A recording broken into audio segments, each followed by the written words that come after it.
बंधु माने पवित्र राखी पूर्णिमा उपलक्षे आपण मानंकु समस्तंकु मोर हार्दिक शुभेच्छा एवं शुभकामना।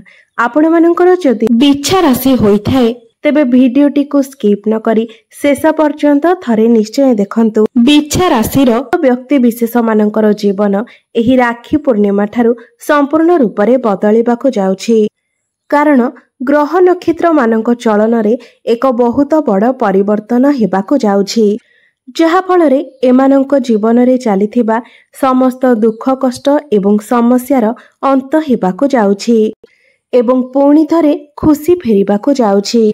बुध शुक्र एवं सूर्यंकर राशि परिवर्तन हेबाकु जाउछि, जहा द्वारा आपणक जीवन रे एक बड़ परिवर्तन हेबाकु जाउछि।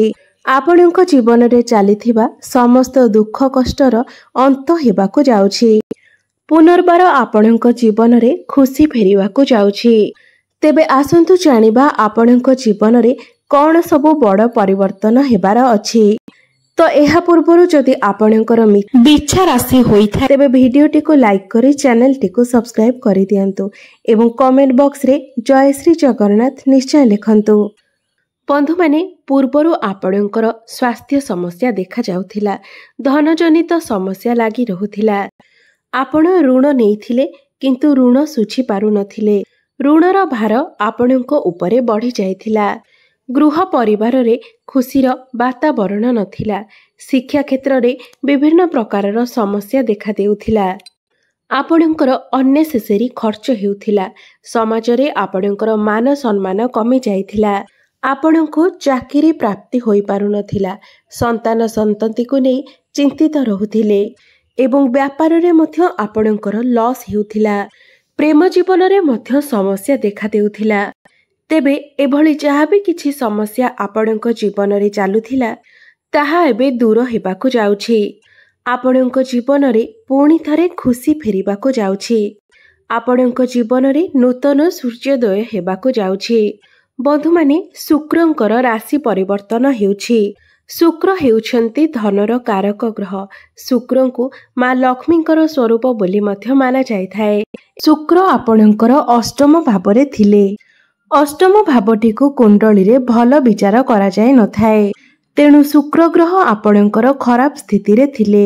सेथिपाई आपणंक जीवन रे धन आसु नथिला, धनर व्यय घटुथिला। मात्र वर्तमान शुक्र आपणंकर नवम भाव अर्थात आपणंकर भाग्य भावरे विराजमान अछंती। बुध मध्य आपणंकर भाग्य भावरे विराजमान अछंती। आपणंकर भाग्य भावरे बुध एवं शुक्र लक्ष्मी नारायण राजयोगर निर्माण करुछंती एवं आपणंकर भाग्य को वृद्धि कराउछंती। आपण निजर भाग्य बलरे प्रत्येक कार्य रे सफलता प्राप्त करिवे। एही राखी पूर्णिमा परे आपण अल्प परिश्रम रे अधिक लाभ प्राप्ति करिवे। आपण जदि कोनोसी बड़ इन्वेस्टमेंट करिबा पई चाहुछंती किंबा कोनोसी बड़ जिनिसर क्रय विक्रय करिबा पई चाहुछंती किंबा कोनोसी बड़ डिसिजन नेबा पई चाहुछंती, तेबे एही राखी पूर्णिमा परर समय आपणक पई बहुत शुभ रहिबो, कारण आपणको आपणक भाग्यर साथ मिलिबो। आपण एही समय रे कोनोसी धार्मिक स्थान को यात्रा करि पारंती। समाज सेवा रे आपण मन बळाई पारंती। आपणकर पितांकर स्वास्थ्य रे सुधार आसीबो। पितांक सहित आपणकर संपर्क बहुत भल रहिबो। एही समय मध्यरे आपण छोट मोट जागा को यात्रा करि पारंती। सान भाई भौणी मानक सहित आपणकर संपर्क बहुत भल रहिबो। ऑनलाइन रे कार्य करुथिबा व्यक्ति मानक पई डिजिटल ट्रैवल एंड टूर एवं स्टेशनरी दुकान देइथिबा व्यक्ति मानक पई ब्यूटी पार्लर एपरी क्षेत्र रे कार्यरत थिबा व्यक्ति मानक पई समय बहुत शुभ रहिछि। एहा परे बुध एवं शुक्र आपणकर कर्म स्थान रे रहिबे, अर्थात आपणकर दशम भाव रे रहिबे, जहा फल रे आपणकर कैरियर रे ग्रोथ आसीबो। प्रमोशन हेबार मध्य जोग बरुअछि।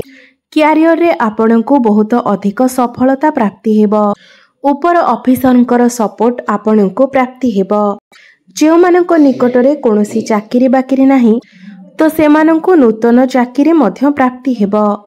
आपण प्रत्येक कार्य को बहुत भल भाबरे करि पारिबे। मात्र शनिंकर दृष्टि जेहेतु आपणकर दशम भाव उपरे रहुछि सेथिपाई आपणଙ୍କୁ टिके अधिक परिश्रम करबाकू पड़ी पारे। परिश्रम कले जाई आपणଙ୍କୁ निश्चित अधिक सफलता प्राप्ति हेबो। एही राखी पूर्णिमा परे आपणकर क्यारियर रे एक बहुत बड़ परिवर्तन आसीबो एवं बुध एवं शुक्र आपणकर चतुर्थ भाव को देखुछंती। चतुर्थ भावटी मातृ सुखर भाव होइथाए। आपणक जीवनर सुखर भाव होइथाए। तो आपण एही समय मांकर सुख प्राप्ति करिवे। मांकर स्वास्थ्य रे मध्य परिवर्तन आसीबो। एही समय आपण कोनोसी जानवाहन भूमि किंबा प्रॉपर्टी इत्यादि किनिबा पई मन बळाई पारंती एवं शनि आपणकर चतुर्थ भावरे अछंती। चतुर्थ भावटी सुखर भाव होइथाए। शनि एठारे आपणकर सुख को मजबूत बनाउछंती। शनि एठारे केंद्र रे रही शश नामक राजयोगर निर्माण करुछंती। देवगुरु बृहस्पति आपणकर सप्तम भावरे विराजमान अछंती।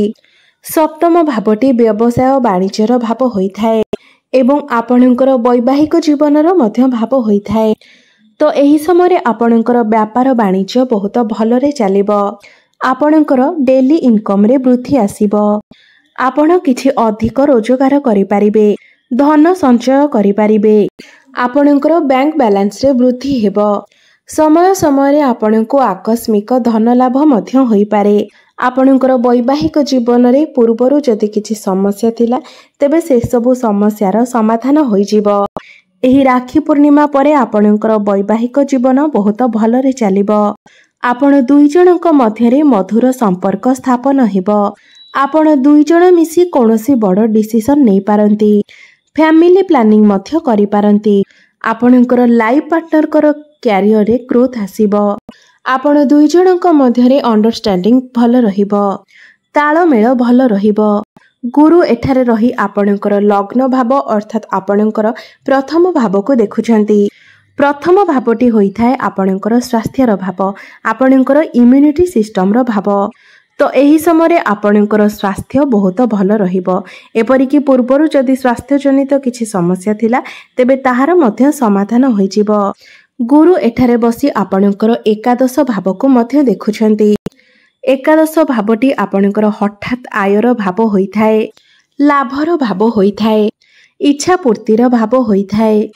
तो आपणको आकस्मिक धन लाभ होई पारे।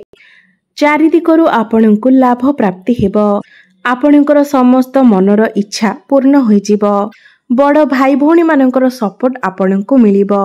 राखी पूर्णिमा परे शुक्र आपणकर एकादश भाव को चलन करिवे एवं आपणकर पंचम भाव को देखिबे। पंचम भावटी आपणकर प्रेम जीवनर भाव होइथाए। मात्र आपणकर पंचम भावरे राहु विराजमान अछंती एवं आपणकर पंचम भावर अधिपति देवगुरु बृहस्पति आपणकर केंद्र रे सप्तम भावरे विराजमान अछंती।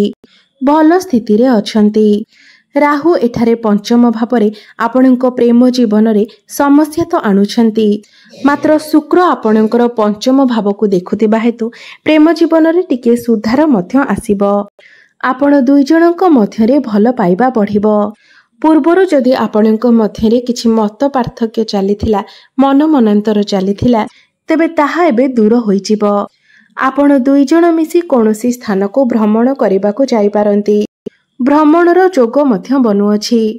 एही समय आपणकर विवाहर जोग मध्य बनुअछि। आपणकर भल पाइबा विवाहर रूप मध्य नै पारे। कारण गुरु आपणकर सप्तम भावरे अछंती एवं सूर्य मध्य आपणकर दशम भाव को चलन करिवे। निजर स्वगृह को चलन करिवे एवं सूर्य एठारे बलवान स्थिति रे मध्य रहिबे। तो कर्म क्षेत्र रे आपणको मान सम्मान प्राप्ति हेबो। आपणको प्रशंसा मिलिबो। समाज रे आपणको मान सम्मान एवं प्रतिष्ठा प्राप्ति हेबो। राजनीति क्षेत्र रे थिबा व्यक्ति माननको पई एही समय बहुत शुभ अटे।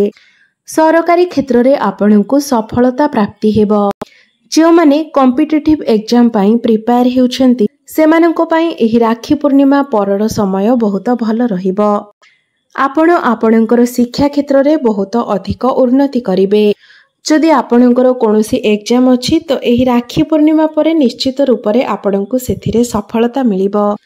ତ ସବୁ ଦୃଷ୍ଟିରୁ ଦେଖିବାକୁ ଗଲେ ଏହି ରାକ୍ଷୀ ପୂର୍ଣ୍ଣିମା ପରେ ବିଛା ରାଶିର ବ୍ୟକ୍ତି ବିଶେଷମାନଙ୍କୁ ପ୍ରତ୍ୟେକ ଦୃଷ୍ଟିରୁ ସଫଳତା ପ୍ରାପ୍ତି ହେବ। ପ୍ରତ୍ୟେକ କ୍ଷେତ୍ରରେ ସଫଳତା ପ୍ରାପ୍ତି ହେବ। ତେବେ ଅଧିକ ଶୁଭ ଫଳ ପ୍ରାପ୍ତି ପାଇଁ ଆପଣ ପ୍ରତ୍ୟେକ ଦିନ ହନୁମାନ ଚାଳିଶାର ପାଠ କରନ୍ତୁ ଏବଂ ମଙ୍ଗଳଙ୍କର ବୀଜ ମନ୍ତ୍ରର ଜପ କରନ୍ତୁ। ଓମ୍ କ୍ରାଂ କ୍ରିଂ କ୍ରୋଂ ସହ ଭୌମାୟ ନମଃ। ଏହି ମନ୍ତ୍ରକୁ ଆପଣ ପ୍ରତ୍ୟେକ ଦିନ 108 ଥର ଜପ କରନ୍ତୁ। ଏହା ସହିତ ଆପଣ ପ୍ରତ୍ୟେକ ଦିନ ସୂର୍ଯ୍ୟଙ୍କୁ ଜଳାର୍ଘ୍ୟ ମଧ୍ୟ ଅର୍ପଣ କରନ୍ତୁ। ଆପଣଙ୍କୁ ଶୁଭତ୍ୱ ପ୍ରାପ୍ତି ହେବ, ଭାଗ୍ୟରେ ପରିବର୍ତ୍ତନ ଆସିବ। ତ ବନ୍ଧୁମାନେ, ଆପଣମାନଙ୍କର ଜୀବନ ମଙ୍ଗଳମୟ ହେଉ, ଏହା ହିଁ ଈଶ୍ୱରଙ୍କ ନିକଟରେ ମୋର ପ୍ରାର୍ଥନା। ଧନ୍ୟବାଦ।